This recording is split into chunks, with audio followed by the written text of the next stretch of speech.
같이 술을 먹고 같이 모텔에 가서 잤어요. 분명히 안에서 대화했기 때문에 멀쩡했다. 난 무죄고 나한테 유리하다. 이렇게 판단하고 나면 답이 없는 거예요.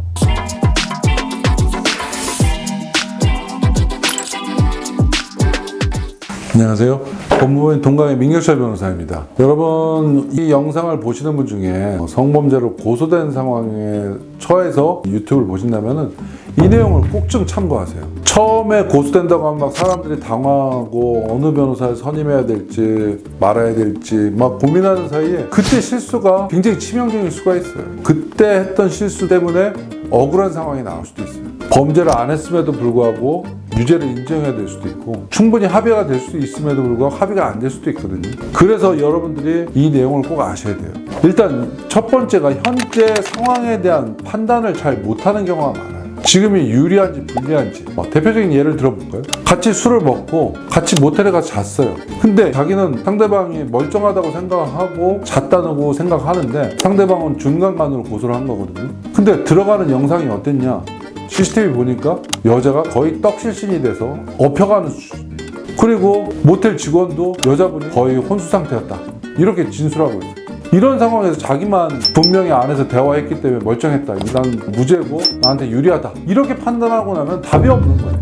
이건 명백히 불리한 상황이거든요. 그래서 지금 상황이 자기한테 유리한지 불리한지를 먼저 판단할 수 있어야 그 다음 스텝으로 어떻게 나아갈지가 정해질 수가 있는 거예요. 그래서 상황을 판단하는 목표가 설정되어야 되거든요. 아까 같은 상황에서 목표를 그럼 어떻게 잡아야 되겠어요? 합의하고 기소유예를 목표로 잡아야 되죠.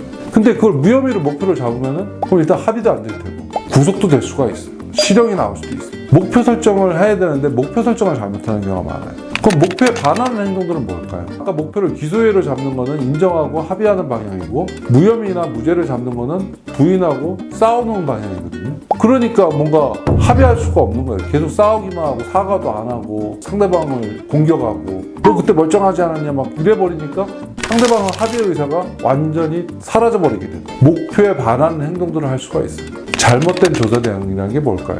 여러분, 만약에 애매했다. CCTV에 봐도 여자가 멀쩡히 들어갔다. 그러면은 함께 있었던 여자가 명확한 의사를 가지고 의사결정을 할 수 있는 상황이었다는 것을 조사 과정에서 현출해야 돼요. 근데 애매하게 여자가 좀 말이 꼬였다. 그 다음에 잠이 들었었다. 그런 거 불필요하게 얘기할 필요가 없는 거거든요. 그러니까 자꾸 조사를 제대로 받기 위해서는 리허설을 받아야 돼요.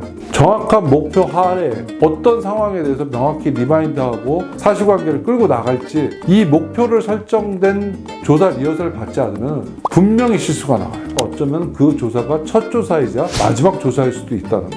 그렇기 때문에 그 조사에서 한 번 실수하면 회복하기가 어렵다는 거. 여러분 분명히 아셔야 돼요. 저는 누누이 말하지만 목표를 설정하면은 전문가의 도움을 받아서 사실관계를 리마인드하고 정리해서 조사 대응 리허설을 꼭 받으시기를 당부드려요. 그리고 여러분 멀쩡하게 잘 잤다고 생각하는데 상대방이 너 사과하면 용서해 줄 테니까 사과하라고 하는 말 많이 들으셨을 거예요. 그러면 차라리 목표를 인정하고 기소유예를 받는 걸 목표로 한다면 사과하는 건 괜찮아요. 근데 무죄를 받아야 되는 상황에서 상대방이 고소 안 하게끔 하려고 무조건 사과한다. 대부분 그 사과를 가지고 고소를 해요. 그렇기 때문에 함부로 하는 사과는 언젠가는 자기 자신의 발목을 잡을 수 있다. 분명히 이거 아셔야 돼요. 상대방이 너 사과하면 용서해주고 아무 일도 아닌 걸로 넘어가 줄게 해놓고 넘어가는 사람이 사실상 많이 없어요. 그걸 정황 증거로 고소를 하는 경우가 훨씬 더 많아요. 그래서 자기가 고소 안 하게끔 상대방의 감정을 누그러뜨리려고 함부로 사과하는 거는 자기의 무죄를 주장해야 되는 상황에서 그 반대 증거로 작용할 수 있다. 그래서 오늘 말씀드린 것만 여러분들이 확실히 알아도 나중에 변호사 선임하기까지 또는 조사받을 때까지 특별히 문제는 되지 않을 거예요. 그렇기 때문에 여러분 이 내용 반드시 참고하셔서 저를 찾아오시기 전까지 실수를 하지 않기를 바라는 마음에 여러분께 이 영상을 보내드립니다. 잘 참고하고 대응하세요. 감사합니다.